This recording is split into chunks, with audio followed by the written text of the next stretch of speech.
பாரு ஒரு கலவரம் தான் போது தில்லு முள்ளு வேலை என் முன்னால ஏது பச்சரிசி பல்லு அட பண்ணருவா மூக்கு சில்வர் கண்ட கண்ணு அவசம் வருத்திடா அட பாம்பாட்டி போல என்ன படுத்துறா என் தூக்கத்தைய புடவையாட்டம் உடுத்துற அழகான சதிகாரியால கொண்டு போராடா படுபாவி கொடி மேல என்ன காய போட்டாடா அள்ளித்தான் பட்டாம் பூச்சி தந்தாரே ஏ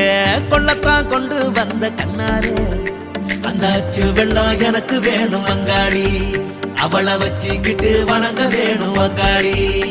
ஏ வஞ்சி வந்தா போதும் அட கஞ்சி கூட வேணாம் ஏ பச்சை கிளி போதும் ஒரு பஞ்சு மட்ட வேணாம் ஏ உப்பு கல்லு கூட இப்ப சக்கரையா போச்சு நான் நிம்மதியா தூங்கி அட 10